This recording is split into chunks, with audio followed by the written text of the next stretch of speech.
എനിക്കറിയാം ബിഗ് ബോസിൽ വരുന്ന ഈ 16 കണ്ടസ്റ്റൻസ് അല്ലെങ്കിൽ 17 കണ്ടസ്റ്റൻസ് ഇവരൊക്കെ വളരെ ബോൾഡ് ആയിട്ടുള്ള ആൾക്കാരാണ്. പുതിയ ന്യൂസ് അപ്ഡേറ്റ്സിനായി മറക്കാതെ ഈ ചാനൽ സബ്സ്ക്രൈബ് ചെയ്യുക. കാമത്തെയും പ്രണയത്തെയും തിരിച്ചറിയാൻ ഇപ്പോഴത്തെ തലമുറയ്ക്ക് സാധിക്കുന്നില്ലെന്ന് ബിഗ് ബോസ് താരവും നടനുമായ ഫിറോസ് ഖാൻ. നിങ്ങളായിരിക്കുന്ന അവസ്ഥയിൽ നിങ്ങളെ സ്നേഹിക്കുന്നതാണ് പ്രണയം, അല്ലെങ്കിൽ ടോക്സിസിറ്റിയാണ്. ഈ അടുത്ത് ഒരു ചാനലിന് നൽകിയ അഭിമുഖത്തിലാണ് പ്രതികരണം. ഞാനുമായി പ്രണയബന്ധം ഉണ്ടായിരുന്നവർ ആ ബന്ധം അവസാനിച്ചപ്പോൾ പരസ്പരം പഴി പറഞ്ഞു പോകുന്ന സാഹചര്യം ഉണ്ടായിട്ടില്ല. ഞാൻ എന്റെ പ്രണയബന്ധങ്ങളിൽ ലോയൽ ആയിരുന്നു, ഫിറോസ് പറഞ്ഞു. സത്നിയുമായി ബന്ധം പിരിഞ്ഞത് മറ്റുള്ളവരുടെ ഇടപെടൽ കാരണമാണെന്ന ചോദ്യങ്ങളോട് മറുപടി ഇങ്ങനെ: മറ്റുള്ളവർക്ക് എന്തും പറയാം. ഞാനും സത്നിയും വളരെ സൗഹൃദത്തിലാണ് പോകുന്നത്. ഭാര്യ ഭർത്താവ് എന്ന നിലയിൽ മുന്നോട്ട് പോകാൻ സാധിക്കില്ലെന്നതിനാലാണ് പിരിഞ്ഞത്, ഫിറോസ് പറഞ്ഞു. ബിഗ് ബോസിനെക്കുറിച്ചും ഫിറോസ് സംസാരിച്ചു. ജനം കൈയടിക്കുന്നവർക്കല്ല ആ ഷോയിൽ വിജയം നേടാൻ സാധിച്ചത്. ഷോയുടെ ചരിത്രം പരിശോധിച്ചാൽ മനസ്സിലാകും. അഖിൽമാരുടെ സീസണിൽ മാത്രമാണ് അർഹതപ്പെട്ട വിജയമുണ്ടായത്.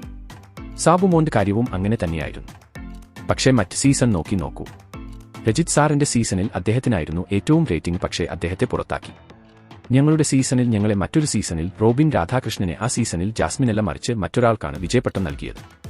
ആളുകൾ ഇതൊക്കെ പറയണം, അതുകൊണ്ട് തന്നെ ഇതൊക്കെ ബിഗ് ബോസിന്റെ ഒരു സ്ട്രാറ്റജിയാണ്, ഫിറോസ് പറഞ്ഞു. അപ്പോൾ ഇതുപോലത്തെ കൂടുതൽ ന്യൂസ് അപ്ഡേറ്റ്സിനായി ഈ ചാനൽ മറക്കാതെ സബ്സ്ക്രൈബ് ചെയ്യുക.